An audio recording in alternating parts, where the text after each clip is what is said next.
Right now, we're at an inflection point, I think, where the way we consume media is going to move from phone, perhaps, to something like these glasses I'm wearing. Well, not these glasses I'm wearing either. For those that perhaps haven't heard of it before or are more curious about it, what does this mean when we talk about spatial storytelling, or even just spatial?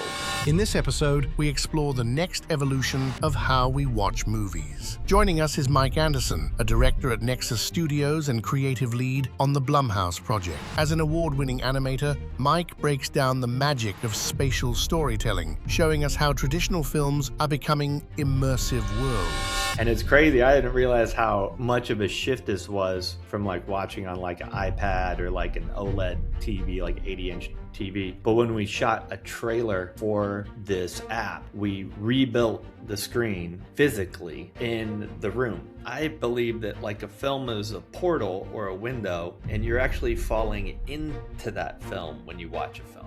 And so that becomes a different conceptual way. So we built this whole thing so in real time, whatever's happening on the screen is also lighting your room correctly with all the colors, just like a giant OLED. So when you have that, you feel physically like the film is there, it fits where you are, and that's where I am beyond excited to make a film from the ground up in this format.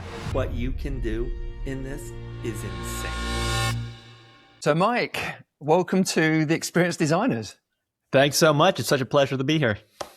Brilliant. Thank you for making this happen. I know we are in two rather different parts of the world, and the Experienced Designers is typically in person, but of course, just to get some time in your calendar and explore this really interesting topic, we've gone digital for you, Mike. So I appreciate it. Digital. So I wanted to I just want to start with a bit of an intersection just for the audience, because I think the topic we're covering, it's such an interesting moment in time that I really want us to all of the audience to really ground in, I think, because you're going to bring some of your knowledge on this particular turnkey moment that's happening in this industry. But what I wanted to ask, what do we kind of need to understand in terms of the history or turnkey moments in filmmaking that helps us really understand the moment we're in right now? I'll try and I'll describe it in a way, because I had difficulty understanding it coming into this project. And so this is what helped me, and perhaps that will help other people. But in a nutshell, filmmaking and cinema is directly tied to technological advancement more than most mediums, I think, or disciplines in terms of like art. Every time the tech changes, you go from like an Edison kinetoscope into like projection in a big theater to an iPad to an iPhone. And it changes, of course, the content and what's made. And these are big upheavals. And they're subtle, but they end up being big, I think. Right now, we're at an inflection point, I think, where the way we consume media is going to move from a phone, perhaps, to something like these glasses I'm wearing. Well, not these glasses I'm wearing either, but they're trying to put, media and screens and whatnot into wearables. If that happens, and if that becomes a dominant way of consuming media, then you open up a crazy amount of possibilities for how you can do visual storytelling and screen-based storytelling. And this project was almost a test case and an argument for how film can change. And it was put together with Meta and Universal doing a couple horror films in this new format of spatial cinema. Does that make sense? It makes so much sense. So, I mean, of course, if you're listening to this, we've all been to the cinema, right? And so we sit down with our popcorn. We're in a theater context. It's a 2D screen. We've got some Dolby surround sound. We've got all of these kind of the technologies that you have shared. And of course, even Dolby didn't at some point became a thing in cinemas, which then completely immersed us from a sound point of view, certainly from where we were before to now. And so kind of how we consume content and how we go to the movies, of course, it's kind of been the same for a long time, albeit things have got tighter, crisper, better in terms of the quality. For those that perhaps haven't heard of it before or are more curious about it, what does this mean when we talk about spatial storytelling, or even just spatial, period? Yeah. What is the big distinct difference? And I guess I'll just define it in an extremely narrow way so I don't get into trouble and show my ignorance. But specific to the project that we're talking about, which is like you want to watch a movie in a headset, like a Quest headset from Meta or in VR, and you put it on and a gigantic screen is in front of you, and it's massive and it's beautiful and it's HD, and you have this great, incredible screen, and then you can watch a film on it in any room in your house, say. So if you're living in a tiny little dorm room, you can still have a giant screen. And it's crazy. I didn't realize how much of a shift this was from like watching on like an iPad or like an OLED TV, like 80-inch TV. But when we shot a trailer for this app, we rebuilt the screen physically in the room. So we had the actor go in and sit on a couch and they put on the headset. And then we wanted to light them with the light from the screen. So we just built the huge LED screen that was still smaller than what you could see in the headset. And it was freaking enormous. Like it filled like diagonally this entire room. Like it would never fit in this room in a way. I mean, it does in headset, but physically you see how big it is. And that was a massive difference for me when I saw that you'll never own an OLED that big in your house. Like you simply won't. Like you won't have a home theater that can match the quality of this spatial way of viewing it. Is this kind of, I'm just, if I put the headset on, is it kind of going into like a gaming common environment? Is it full 360, or is it you're building it in just inside of that headset in the context of that room, and then you can have a screen in there, or could it be completely round and around you? You could do, I think the film always plays on a screen. Yeah. That's just, we're in film, we're filmmaking, and there's a screen. I love screens. I'm from a painting major. I'm like, man, people been looking at screens for like a million years, like cave paintings, altars, whatever you want to call it, whatever is out there. It's a great way to deliver information. Yeah. So I don't think we're getting rid of that. So when I talk about like a full room takeover, a 360 takeover, that's like you're in a set, say, of a world. Like maybe you're looking at like Mad Max Fury Road, and you build the entire wasteland around it. And so it's like a drive-in movie, and you have like a screen there in the middle of the wasteland, and you really feel like you're in the environment. That's one way. Or we've done that. And then another way is what we did for one of our films, The Black Phone, which was one of the titles that we put in the spatial. We recreated a basement in the room, and that basement is it matches the exact specifications of your room that you're sitting in.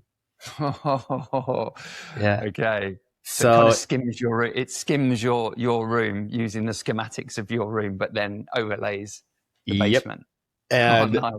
It knows the Quest is, we did this for Quest 3.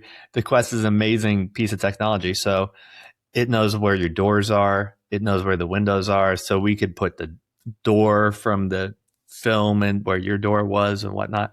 And the claustrophobia, like how that matches you into the film is very subtle, but like your body picks it up, and it works really well for immersion. Nice. We're going to get onto that word immersion as well a little bit later. Can I ask as well, like from your point of view, where do you kind of see kind of application of this kind of technique and this opportunity in this field? Like where else what's the boundaries for this? Is it boundless? Is it, do you think there's certain industries that I think, you think could really take this on, and others that might take a little bit longer? Oh my God. I mean, well, I guess I would say, when you think about, we're putting a screen that's now plastic and fluid and digital into your room, right? That can be any shape in any way, and you can pop up new screens or move those screens around. And then you think everything that's screen based that's out there that moves information. And I think sports is a really nice example of something that when you watch like an NFL game or whatever, they pack so much information onto a tiny flat screen for that. And if you can think of all these little chyrons and little scorecards and all of these different angles and different things coming off of that screen and being able to be manipulated around your room, it's an amazing way of delivering information, I think. So wow. That reminds me, wasn't it like an experience once where you could, I think you could buy and go to, but literally you had really good seats, you could have beer, but literally you were on the touchline on a digital screen, like a massive screen, and you watch it from that angle. It wasn't particularly dynamic, but you felt right up against it. Yeah. I mean, I'm just thinking that, right? It could just be like, where do you want to sit in a stadium? That could be something quite interesting and plug in. Oh, I think that's fascinating. You know, I'm speaking specifically about like American football too. Like there's something like, I can't remember, in like a 3-hour NFL game, the ball is in play for like 12 minutes or something. It's absurd. It's not like European football where it's like 90 minutes and 90 minutes. So they fill that with, there's an equivalent amount of animation, motion graphics animation in an NFL game as there is in terms of like ball and movement, because they have to constantly make it fast and amazing. And there's like, this comes in and two helmets smash together and they spin around and then that goes out. Yeah. And you want I that. never thought of that. I never thought of that. Yeah, there's a reason for it being there to keep us engaged. Yeah, you have to keep it going. And I think you'll start to see that things like that work incredibly well in spatial, like unbelievably well, where you're delivering information, but you also have these moments of like deep immersion and like excitement and, you know, what you can do with somebody when you have the use of all of the space in between them and the screen, and you know where their walls are and you can remove them and bring them back in. That's great. But it's still screen-based media. Like you're still just sitting in a chair watching a screen in the end. That's just peripheral, a lot of this. Yeah. And just in terms of like the project, so let's take the audience through this, because I think this is such a unique project and one that I think I'm absolutely certain you can kind of take us through kind of step by step. And I'm really curious to kind of get under the skin of it a little bit more because of obviously its uniqueness. But let's just start from the beginning, because obviously with something being quite new, there is normally some kind of convincing that needs to take place and risk taking as well as excitement. Tell us about that kind of moment where the opportunity arose and some of the challenges in those moments to get something like this even just signed off and over the line, never mind into the creative process. Yeah, it's extremely complicated, both like creatively and conceptually and technically. Very complicated technically. But I think the most interesting and unique thing for me about this pitch is was at pitch stage, is they ask us, Nexus, to jump in. Nexus is the brilliant place, you know, it's super award winning, all the awards, they have all their awards.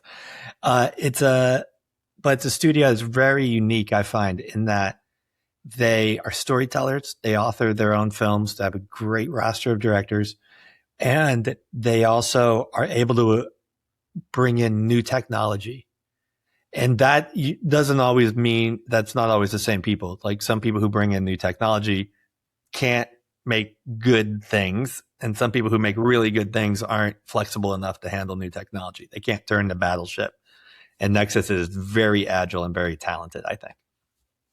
So anyway, we get this pitch in, and Meta's all about it. They're like, this is the future. We're working with really great people over there. Rick Ray's brilliant, who was the head of this project over there, or one of the heads, I guess.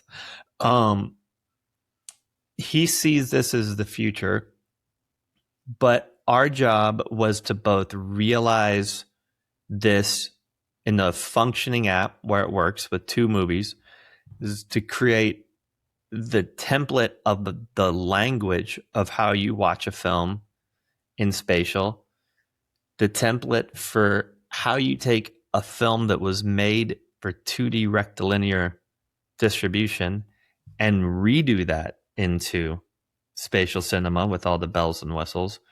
And then along with that, we had to prove that this was a viable format that would scale, that Universal Pictures would look at and be like, amazing, I see it, this is the future, let's go. We can do 50 movies like this.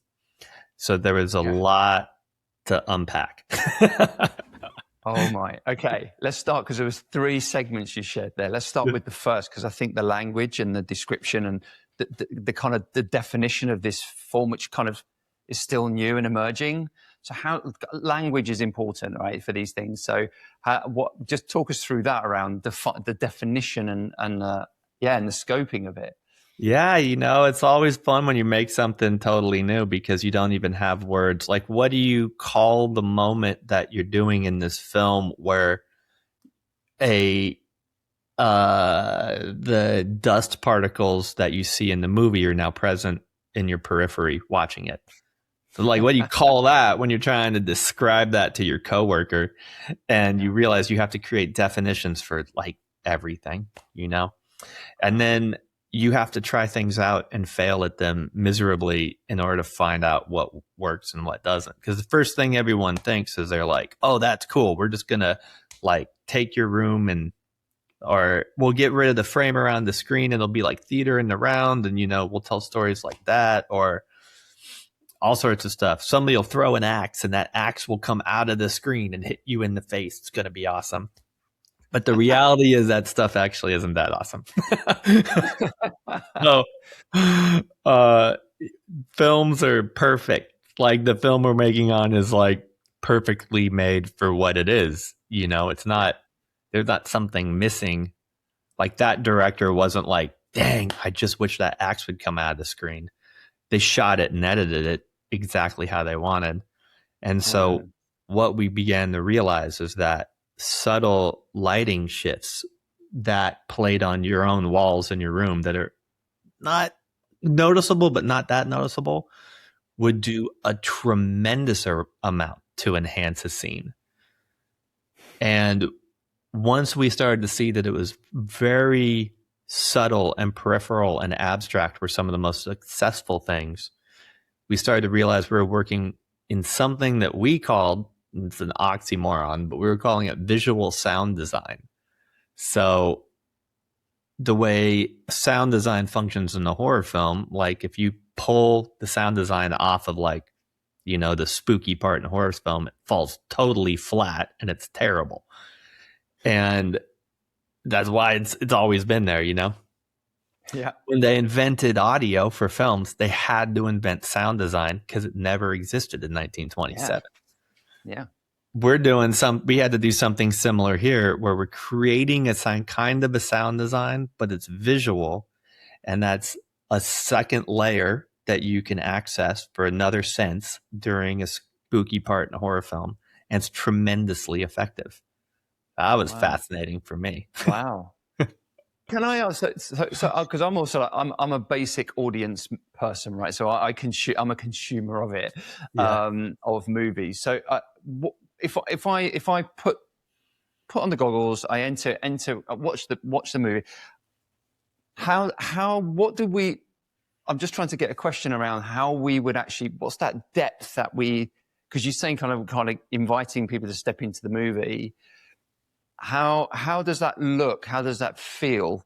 Like, what am I experiencing whilst in that space and engaging with spatial? Yeah. Like, is it literally a dust particle, like where I can go, man, that's right there. Like it's got so much depth to it on a screen on the wall, as an example. Yeah. We had a tremendous amount of possibilities in there. So at core, we knew we had to deliver like an absolute best in class movie watching experience. So better than any app that we saw on the Quest. This is going to be the best way to watch a film. We know one of the North Stars that helped us with this is that film is just light that's shot out. It's recorded onto a negative and then they shoot it out of a projector onto a big screen. And that's where we started to realize that if we lean in the lighting, it always fit with film because film is in essence light. And so we built this. So you sit down in your chair, you have the headset on, you go through this beautiful lobby that's like reskinned your walls and it's all scary and spooky, and you push play and then the screen comes up and your room darkens to roughly the same lumens that a movie theater darkens to. So you can still see like popcorn in your lap if you're going to eat popcorn, but it's very cinematic or theatric, I guess. Yeah. And then the screen itself lights your room really subtly. So we built this whole thing. So in real time, whatever's happening on the screen is also lighting your room correctly with all the colors, just like a giant OLED does in your room. Wow. And so when you have that, you feel physically like the film is there. It fits where you are. And it's a subtle thing, but it's completely necessary, I think, to fall into it. Yeah. Tell us a little bit more about the actual project and the actual movie that you did, just to share with the audience which genre you actually ended up choosing for your first one. You know. Yeah. Well, they wanted horror because you're like, horror is like, you know, a big thing in VR, and you can really damage someone with like horror. You get really scary. Like I've watched a lot of horror films. You know, I love it as a genre. Ever since I had kids, man, it's hard as hell for me to watch a horror. Yeah. But I love all genres. I love it. So anyway, Universal had us partner with Blumhouse, who makes incredible horror films. I think of them as kind of like that. They're like a more they're very intelligent in how their model works, where they're smaller budgets, they're a little more indie, they're very intelligent movies. They partner with some good stars in there, and they're less like slasher films, and they're more accessible A24 horrors is how I kind of think of them. Wrongly or rightly, that's how I thought of it. And so we did the Black Phone and we did M3GAN, that movie. Oh, right. Completely different films once you get into it. I love them both. I watched them both probably 400 times making this thing. They're amazing. But totally different approaches. M3GAN's a horror comedy for the most part, and Black Phone is just like a brutal, almost nihilist like film about a serial killer. It's like trying to kill a kid. So it's like they're pretty different. And what's it like? So, because this is something I'm really fascinated in as well. When you're taking a movie that's been historic, like has been filmed, as to your point earlier, to 2D movie, translating that, then taking that, how it's been shot, how it's been filmed, like all of those nuances, and then translating that into this new form. Like, how does that work? And what's the I guess the metamorphosis that has to take place, and that how the edges suddenly become unlimited and just more expansive and more depth is my thought here. So like, how do you fill in the cracks of that? How do you fill in the gaps of when you've taken something and blown it out? Curious on that transition. It's very tricky. We got very good at it. I think I'm very proud of what we did. At all times, you have to hold, again, as another North Star, what the intent of the filmmaker was. And that's critical. And that's scene by scene, shot by shot. You got to pay attention to that. We want to show something, because in the end, this had to go through the filmmakers too. for their approval.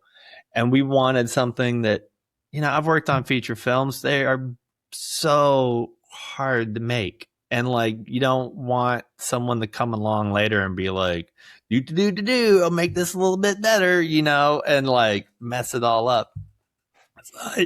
I understand. And this is where Nexus was really good with this, because as we were filmmakers, I think, were more respectful, I think, of what that intent was in this. Yeah. But it's something you have to keep all the time. I mean, it's a tricky thing working with films that were already made. Yeah. But there's a consistency in films because they all follow the 3-act structure for the most part. And so there's just like, and horror films have really prescribed beats, all of them. They just like, you open with a death and then you go into explication and then you have like ramping and then there's another death, and they all happen kind of at the same times for everyone. So when we were talking about scalability and how to scale this, we're like, look, we can do these 2 films, but throughout the entire genre, there's going to be these beats. We know what kind of enhancements and interventions we're going to do along each beat, and we can estimate out how it's going to work on each film. Yeah.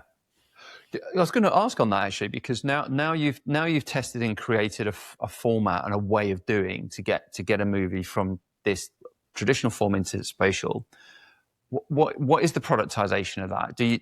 Have you created something where in the future you can literally just drop in an 80% there, and then you kind of refine the next 20% to give it that, and then it kind of goes into spatial? I'd love to dive into that.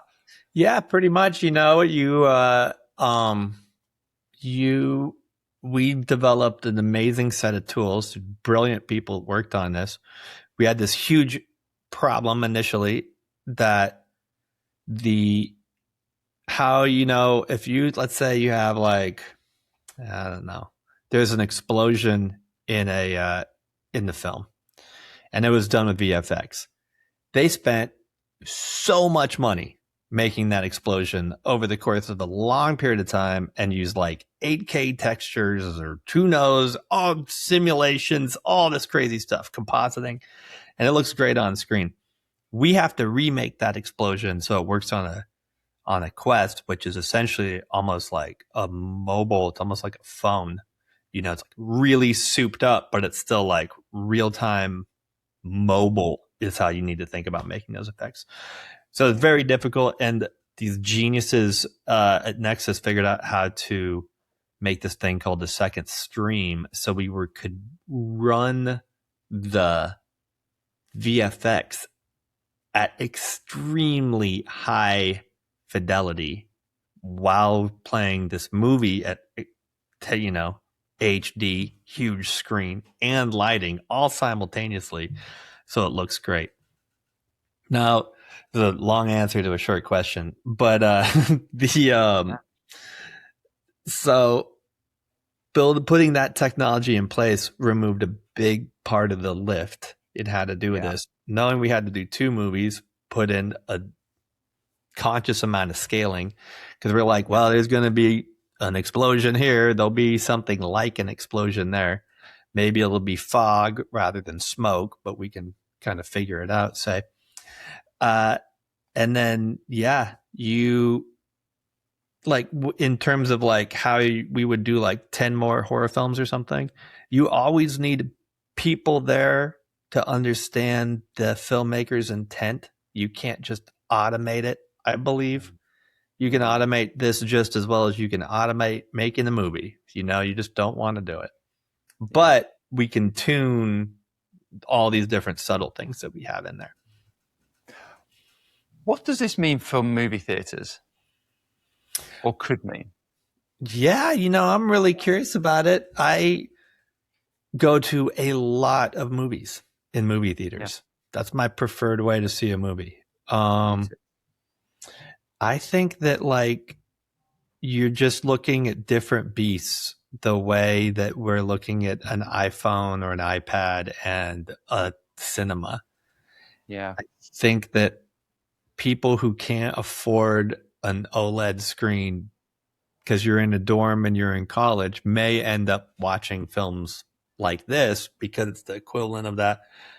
and there may be some degree of social, stuff where you have co-watching, two people watching at the same time. But a theater is just a different animal. I mean, when you're in there with 100 people watching like one battle after another, it's just a completely different feeling. So what's I'm just thinking like existing IP. I mean, you could literally, if you're able to translate it over quickly and easily and cost effectively, I mean, back catalogs galore, right? The opportunity in there is absolutely vast. All different kind of genres, all kind of, whether it's just movies or documentaries, or you go to Antarctica, and I mean, you could have all sorts of like really, really interesting opportunity in there. What about like new films, like from scratch? So you're not battling with that. What is there? What's the space in that space with maybe new up and coming filmmakers who are going, I'm just going to go spatial from the start? What kind of thing does that unlock, and what possibilities exist there? Yeah, I think this is just me blue skying away. Yeah, sure. Thinking what's out there. Go. Yeah. I think that we have a distribution model that's great, with Netflix is putting things in theaters, and then they put stuff on your screen with streaming. I would think that we will initially see, and they have like an app on a Quest. Let's just say everybody suddenly has a Quest that works really well, or 30% of people do. Then they can do a co-release where you can pop it into 3D, say. Yeah. Because it's really easy to make something in 3D with AI now, or getting easy. And you can just imagine they're going to hit all the back catalog with that. And then that'll be really easy to watch in 3D when you have these glasses or headsets or whatever widely adopted. So that'll hit. So you might have like a co-release of a 2D rectilinear film, and it has like an immersive side and a non-immersive side. They did that. That Hitchcock movie I brought up, Blackmail. That was released in silent, and it made more money in silent, and it was released in sound. And they did that all the time when sound came out, because not only half of the theaters or something like that had audio because of the adoption problem. So at first you'll hit that. They also went through the back catalog of silent films and added sound to a whole bunch of them, because it's for all the same reasons that we'd make it spatial. But then eventually the new filmmakers get in there and they make the shift. And that's where I am beyond excited to make a film from the ground up in this format. What you can do in this is insane. And it's not the same as storytelling, I think, that's often been done in VR, where it's more like theater in the round, say. This is a very screen-based kind of storytelling where you're still using shot reverse shots and all sorts of stuff, and the language of cinema that we've built over 150 years or more. This is like, it's going to open up possibilities. Yeah. And I'm really, I guess if I was going to talk about one specific example of like how this works, is like films are linear in how they unravel in time on a static screen, but you run into these problems with filmmaking in love scenes, montages like in Ocean 11 when they're getting ready to do a heist, martial arts movies. A lot of times these are all non-sequential moments in scenes where they jump in and out of time, and they break them up in a movie in all these weird and different ways, and then they have to put music over the top of it to kind of blend them together. But I think you'll start to see non-sequential moments like that handled extremely differently when these move into spatial cinema, would be my guess. Yeah. Just for the audience, like, what is the quality like? Is it like insane quality? I haven't tried it yet, and I think next time I'm in London, I'm going to talk to your team and see if I can go and do a little sneak preview and check it out, and maybe we can shoot something else there and share that. But yeah, love to like. I mean, just to describe, because this is so new. I mean, I've never really I haven't seen this before. So I'd love to get an understanding of just what you get, what you see. Yeah, it looks great. I mean, it's like a big, solid, crisp HD screen that's lighting your room. So, and we got spatial audio into the ears while you're watching it. So, yeah, it looks good. And then that's just another thing that's going to be hardware reliant, because it's really hard to get really high pixel density in each eye with the headset. And so that's the thing. And how you can stream, like, because, you have to stream the film in order to get it to work, because the 8K film was really, really big and you don't want to download it. So there's all these little technical things that, really smart people are working on. Yeah, and I think this is something which for those that follow the show, or if you haven't, please go and watch these episodes. But this has got such a. I think this is also like another genre of where technology is really enabling new types of experiences in so many different forms. We've got Frameless in London, which is the #1 immersive art gallery, where their challenge was taking, I don't know, like a famous art piece and then like a Renoir, I don't know, and turning it into a Rembrandt, and turning it into like an immersive experience without losing the essence of the artist's intention, and honoring it, and not kind of just making it into like a spectacle just because it's fun to do. And then also they didn't actually have music music, and then they had to compose music of that era to then complement the experience that you enter into. So, and the technology is the enabler in order to be able to do that, and for us to engage art in new ways, which is so cool. I mean, I loved it. And then there's Marshmallow Laser Feast in London as well, who I really, really, really rate and I follow a lot. But just, again, like leveraging technology for us to, or for them creating windows into nature, and for us to see even just looking at a tree, but actually seeing really what's going on inside the tree, and showing our connection as humans to nature. And so to now hear of this with spatial storytelling and spatial tech, it's kind of like, this is cool. This is now another form of technology that's enabling us to get, to engage and to get creative with storytelling in new ways that perhaps we haven't been able to do before. Let's see what emerges as part of it. Oh, yeah. But a lot of parallels, but different industries. Super, super interesting. Mike, can I ask a question as well around why are you excited about this? What do we need to know about Mike that will help us connect? Why these roads led to where you are in this project, and you being so excited about this? I don't know. I guess I've just always made art my entire life. Like I said, I went to the Rhode Island School of Design for painting, got a painting degree, love painting. Then I moved into installation, and I did installations in the Manhattan and all the time. And then eventually I taught myself filmmaking and I don't know if I broke in as much as I climbed from the bottom of the valley of the industry slowly and arduously up to this glorious point. But I think in all of it, I love new technology.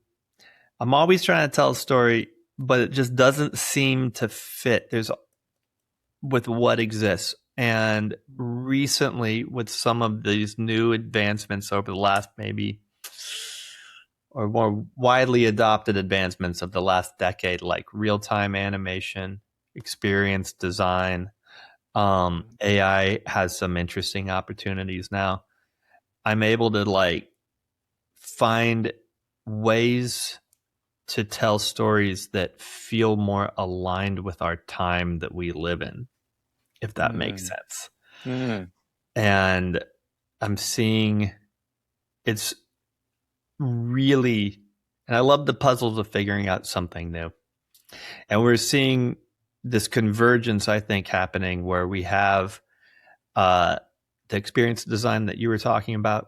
In those examples, you have essentially AI in real time operating to build like the Wizard of Oz experience in Las Vegas with giant screens in the sphere, which is also made possible by new technology. Yeah. And this kind of thing of how you combine all my loves, which is like flat storytelling, like painting, but also installations and time-based media, and it all comes into one thing with this spatial cinema. It's just it's incredible, the possibility there. So Yeah. Are the audiences ready for it? Yeah, because it speaks. Well, I think I'd like to think of it like this: there's disciplines and there's mediums, right? Like a different discipline is like painting and sculpture are different, and say like the Renoir painting is a different discipline than like the intervention with like the media. And then there's mediums because like painting has like acrylics and oils. And one's better with another. Like acrylics are great for painting a bag of Doritos, but oils better for painting a pear or something, right? Because they're organic. And for this, I wonder, I'm not sure yet, but I wonder if we're making a different medium for filmmaking than has ever existed. And if it's just a medium, then every audience is ready for it. We're all insanely well versed in how this works. If it's a different discipline and you're really going to break out of there, then nope, not ready. It's going to be a brand new thing, So what's next for you, Mike? What's on your what are you kind of excited about with this for the future? What's your like? Well, the projects I'm on right now are extremely AI based. Working on similar to this AI pipelines, both in short form commercials and then long form animated storytelling. Yes, that is a whole other thing where we can talk about how AI changes the language of narrative as well in what it tends towards. It's really fascinating. I think it syncs really well with the language on social media and how we give stuff, a little bit more into that than traditional like 1970s style films. And I think I'm pretty excited in a few years where I think all this stuff dovetails around. And we have all of the AI language and filmmaking and techniques that we've come up with there, still telling beautiful storytellings and employing tons of great artists because you don't get rid of that.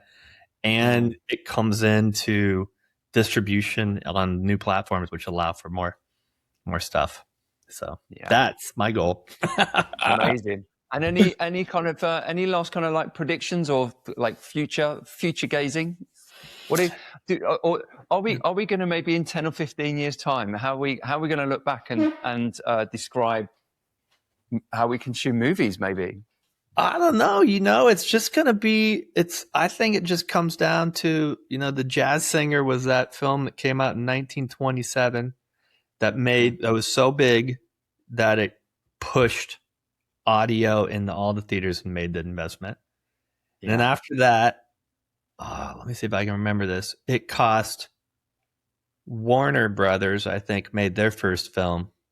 It cost $23,000 to make, and it grossed like $1.5 million. My God. It's a 5,000% profit. Wow. So when that happened, that's like done. They're like, we'll pay to put, we'll pay that $220K for every theater. All we're waiting on is that just a Jazz Singer, and then the profit, and then you'll have an adoption across the place. So I'm like, if that happens in 2 years, then it happens. If it happens in 20, I don't know. But I think we're just waiting on that. Yeah. Yeah.